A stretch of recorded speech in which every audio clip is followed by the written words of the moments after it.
Everybody wants a successful company, and I get asked all the time, like, what's the biggest thing you see, a problem that happens that holds contractors back? And I've coached hundreds of companies, thousands, maybe even tens of thousands of people at this point. And there's one thing that sticks out to me as the number one reason that most contractors are held back from success inside their company, and that's leadership clarity. In this video, I'm gonna talk about 3 things you need to do right now to build a vision and clarity for yourself, your team, and your company so that they can get you there as efficiently as possible. When you have complexity inside of your business, no one knows what to work on, when to work on it, how to work on it, and what does done look like. People are sporadically going in different directions, working against each other, and that creates a lot of friction inside of companies, which ultimately leads to failure.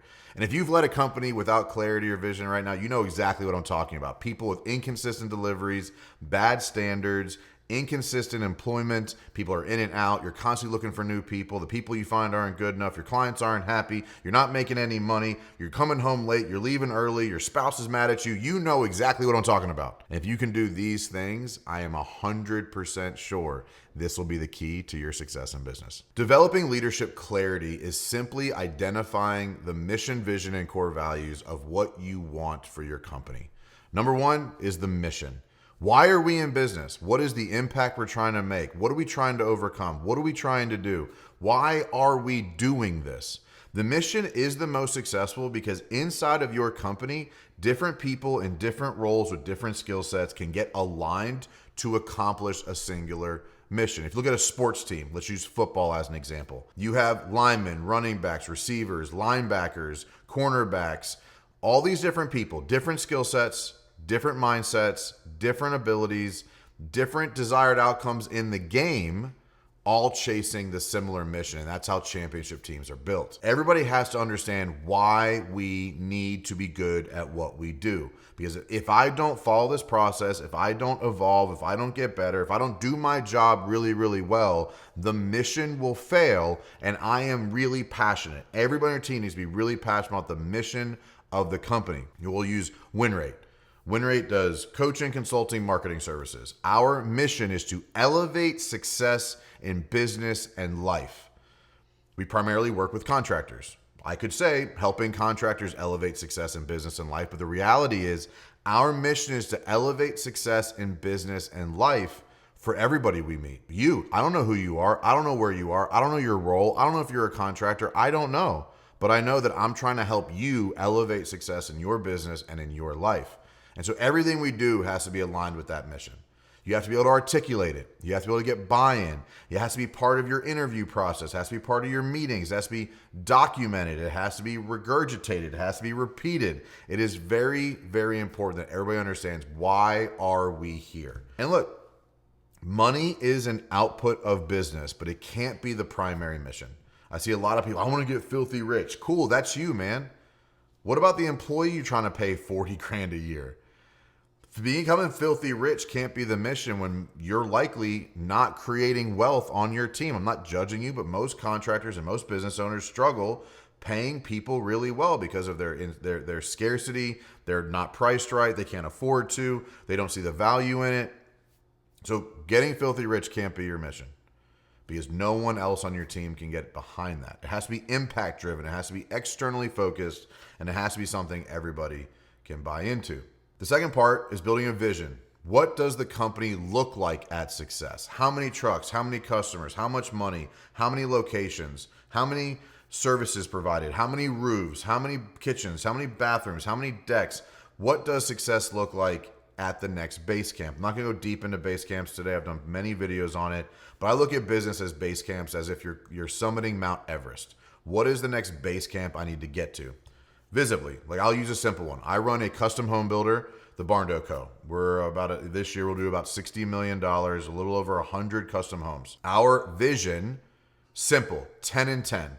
We want to be in 10 markets doing $10+ million per market. So every decision we make, every employee we hire, every process we generate has to get us closer to that vision.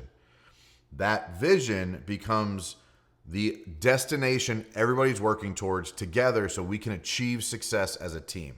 So it has to be visible. We have to be able to measure it. The vision is very important that people can see, look, that's where we're going. I can see it. I can see the goal line. I can see the goalpost. I'm headed that direction. I know I'm on course. I know the decisions I'm making, the effort I'm putting in, the changes I'm making, the things I'm learning is all help me get to that destination. That's the vision. Clear, concise, measurable. 10 and 10. We got t-shirts made. 10, the letter N, and 10. It doesn't have to be complicated. It doesn't have to be broad. It doesn't have to be big. 10 and 10. We want to be in 10 plus markets doing 10 plus million. That's the vision. The core values become the guidance system that accomplishes your mission and vision within integrity with who you want to be and what you want to be known for along the way. The construction industry is full of low integrity people. We've seen it, the restoration nightmares, the construction nightmares, the horror stories, the people getting taken advantage of, but those are just the big ones, right? Like that's not the common. It's not all over the place. There's a lot more contractors that are really good people and treat their clients very well. What the core values are, the things that matter to you in your employee and client experience that need to be documented so that your entire team can execute on those same values. Core values are something that you feel. They're like the triggers you deal with, the things that you are passionate about, the things that get you upset, the things that make you excited. Those are your core values. It's really important that core values, when documented, are not aspirational. You can't be like, oh, timeliness, but you're late to every damn meeting. Core values need to be done in a way that represent who you are as a person, as the leader, and who you are as a company already. That doesn't mean that you can't say, hey, we'd like our core values to look like this. Let's get there. But your current core value list cannot be aspirational, or you by nature will be leading by hypocrisy. I'm asking the whole organization to be somebody I'm not already. It becomes impossible to hold people accountable to it, and you'll really struggle implementing them because they know you don't represent them on a regular basis. I'm a big fan of acronyms when it comes to core values. So at WinRate, our core values spell coach. Communicate proactively, operate health first mentality, appreciate everybody's time, continually evolve, and have a championship mindset. Those are our core values. You have them. If you don't know where to start on core values, I would highly suggest just asking friends and family. Figuring out, what are my core values? Do they align? How do they work? What does that look like?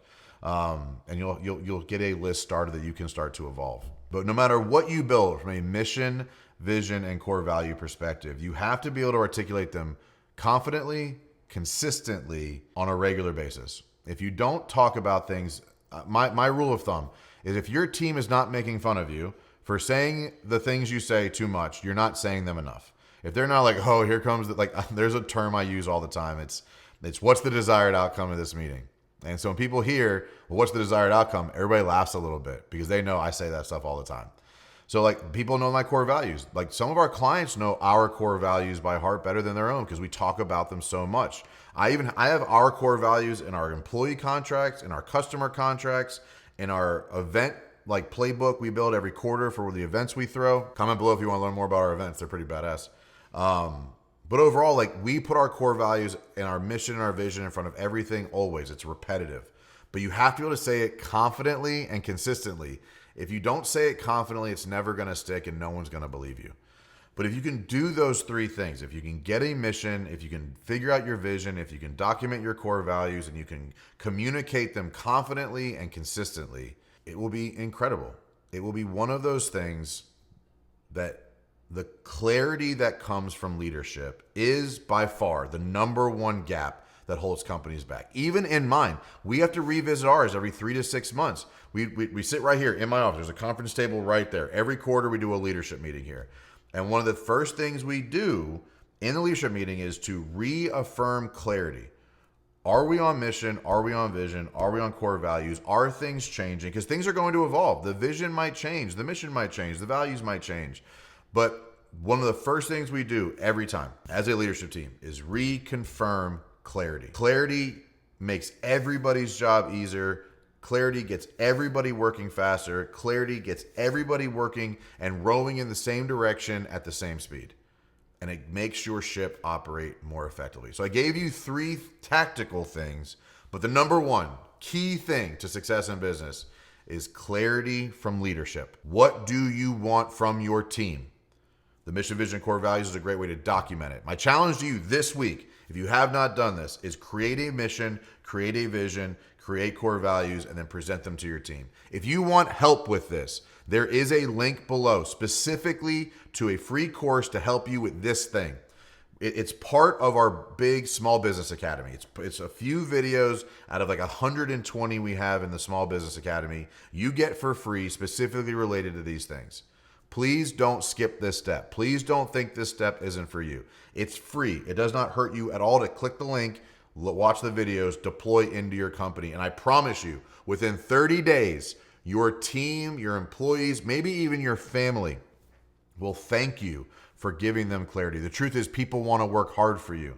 But if they don't know what that looks like and they don't know what direction to work hard in, they won't be able to. The hesitation, the uncertainty, the insecurity will cause them to slow down. And nothing impacts success in a business faster than people not knowing what to do next. So take that action. Let me know how it goes. Come back to the video. Comment below. Shoot me a DM on Facebook. Get engaged. I want to hear from you. I want to know what's going on. Get into the free course. Do the work and see success for your company now.